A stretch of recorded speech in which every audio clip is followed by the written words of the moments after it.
SIR पर जो है चर्चा जो है कराई जाए। और कल भी हम लोग जो है स्पीकर महोदय से बाहर भी मिले, हम लोग सदन के अंदर मिले और अपना प्रस्ताव को पूरे विपक्ष के लोगों ने रखा। और आज हमको उन्हीं की अनुमति से आज सदन में बोलने का मौका मिला। हम लोगों ने अपनी बात को रखा एसआईआर को लेकर के, चाहे टाइमिंग का सवाल हो या डॉक्यूमेंट का सवाल हो, या जो बिहार के लोग जो पलायन करके दूसरे राज्य कमाने खाने गए हैं उनकी जहाँ तक बात हो, या जो इलेक्शन कमीशन का कल लगभग 55 लाख लोगों का उन्होंने अनुपस्थित पाया, या सुप्रीम कोर्ट में जो इलेक्शन कमीशन ने हलफनामा जो दिया उसको लेकर के हम चर्चा कर रहे थे, अपनी बात को रख रहे थे। बहुत पीड़ा हुई देख करके कि सत्ता पक्ष में जो लोग हैं, कुछ लोग बड़े बड़े पद पे बैठे हुए मंत्री हैं, डिप्टी सीएम हैं, इतनी हल्की राजनीति करना उनको शोभा नहीं देता। और अध्यक्ष जी ने कहा था कि हर दल के लोगों से वो बुलवाएंगे, यानी जाहिर सी बात है कि सत्ता पक्ष को भी मौका मिलता अपनी बात को रखने का। लेकिन कुछ लोग हल्की राजनीति करने वाले लोग सदन की गरिमा को गिराने का काम करते हैं। अगर आप पूरा देखें तो अध्यक्ष महोदय ने डिप्टी सीएम को भी फटकार लगाई, कई मंत्री को भी फटकार लगाई कि सदन का संचालन का काम उनका है या नीचे बैठे हुए डिप्टी सीएम या मंत्रियों का है।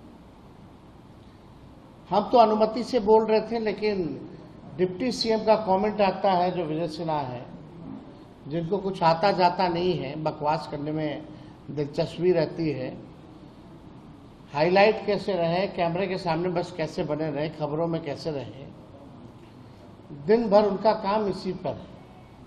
और उनका बयान आता है कि यही बोलता रहेगा, खैली कितना बोलेगा, क्यों बोलने दिया जा रहा है। इस तरह का बयान कितना अमर्यादित है। सदन में अगर विपक्ष का नेता नहीं बोलेगा तो बोलेगा कौन? सवाल अगर विपक्ष नहीं पूछेगा तो जवाब कौन देगा, जब सवाल ही नहीं पूछे जाएंगे तो।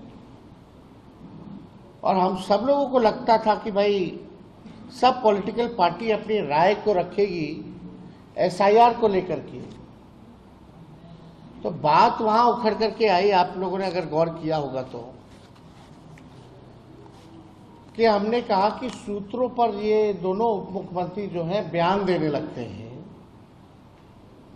इन लोगों ने बयान दिया कि भाई बांग्लादेशी हैं, फर्जी वोटर हैं, नेपाल के हैं, म्यांमार के हैं। और जब हमने सबूत दिखाया, ये बताया कि सुप्रीम कोर्ट के में जो इलेक्शन कमीशन ने एफिडेविट दिया है, हलफनामा जो दिया है 700 भी ज्यादा पन्नों का, उसमें कहीं भी विदेशी नागरिकों वोटरों का जिक्र इलेक्शन कमीशन ने नहीं किया है। जब किया ही नहीं तो इस तरह का बयान महत्वपूर्ण पद पे बैठा हुआ व्यक्ति इस तरह की राजनीति अगर करता है तो इसका खंडन होना चाहिए। यही बात हमने कहा कि भाई बीजेपी के भी कई हजार बीएलए हैं और उन लोगों ने भी कभी भी विदेशी नागरिक या फर्जी वोटर के बारे में आज तक चुनाव आयोग में कंप्लेन नहीं किया। तो जाहिर सी बात है, बात को बुरा लगा उनको। और अगर होगा भी तो 2005 से सरकार किसका है 25 तक, 11 साल से प्रधानमंत्री कौन है? यानी आप ही लोगों की सरकार ने डॉक्यूमेंट दिया होगा। तो उन्हीं लोगों के पास जब कोई जवाब नहीं है तो कुछ ना कुछ करके सदन में हंगामा खड़ा करके आज का जो एसआईआर पर जो हम लोग चर्चा कर रहे थे इसको बाधित किया गया। इसके बाद हम सब लोग जो हैं अध्यक्ष महोदय से हम लोग मिले और हम लोगों ने आग्रह किया, क्योंकि भाई जब हम बोल रहे थे तो बीच में मुख्यमंत्री जी उठ गए थे और शायद उनको पता ही नहीं कि सदन में चर्चा किस बारे में हो रही थी। हमको जिस स्थिति में मुख्यमंत्री जी हैं, हमको पूरी सहानुभूति है कि उनकी क्या स्थिति हो गई है। पूरे सदन में सभी लोग जो हैं, सब लोगों को पता है था कि चर्चा किस पे हो रही है, लेकिन माननीय मुख्यमंत्री जी को पता नहीं, अपना जो बोलते हैं वही अपना बोलते रहे। फिर हम भी हस्तक्षेप नहीं किए, हमको ठीक नहीं लगा इस पे बोलने का, लेकिन आप सब लोग अंदाज़ा लगा सकते हैं कि मुख्यमंत्री जी की अब स्थिति बिहार चलाने लायक, सरकार चलाने लायक अब नहीं रहेगी। और कैसे बिहार चल रहा है रिमोट कंट्रोल से दिल्ली के दो लोग जो वहाँ बैठ रहे हैं, जो प्रधानमंत्री हो या अमित शाह हो, उन्हीं के इशारे पे ये सारा काम हो रहा है। और ये एसआईआर भी उन्हीं लोगों के इशारे पे चुनाव आयोग कर रहा है। चुनाव आयोग के पास कोई जवाब नहीं। हालांकि 28 तारीख को मामला कोर्ट में है, लेकिन आप सोचिए, जो वोटर्स होते थे वो सरकार चुनती थी, आज उल्टा हो रहा है। अब सरकार में बैठे लोग वोटर चुन रहे हैं। वोटर सरकार चुनती थी और सरकार में बैठे लोग आज वोटर को चुन रहे हैं। तो बिहार लोकतंत्र की जननी है और यहीं से प्रयास किया जा रहा है लोकतंत्र को जो है खत्म करने का। आप देखिएगा, ये कल इलेक्शन कमीशन द्वारा ये प्रेस नोट जारी हुई है। इसमें पाया गया कि लगभग 50 लाख से भी अधिक यानी 6.62% पाए नहीं गए अपने एड्रेस पे। और भी ऐसी संख्या है, ये कल तक का है। यानी आप समझिए कि ये लोग लगभग 50 से 80 लाख या हो सकता है उससे भी बेसी ज़्यादा जो सूची में से नाम यानी काटेंगे। और हमने 1% का जिक्र किया था। अगर 1% अगर कटता है यानी हर बूथ से 10 वोट भी, तो एक विधानसभा में 3200 वोट कटेगा। अगर एक विधानसभा में 320 बूथ है तो आप सोच लीजिए, वो 1% निकल के आता है 7,90,000, 7,90,00,000 वोटर जो है पिछले सूची में पाए गए। उसका 1% 7,90,000 जो लोग हैं, तो आप समझ सकते हैं कितने बड़े पैमाने पर लोगों का वोटर लिस्ट से नाम हट रहा है। अगर वोटर लिस्ट से नाम हटा तो स्वाभाविक है कि इस देश के नागरिक नहीं है।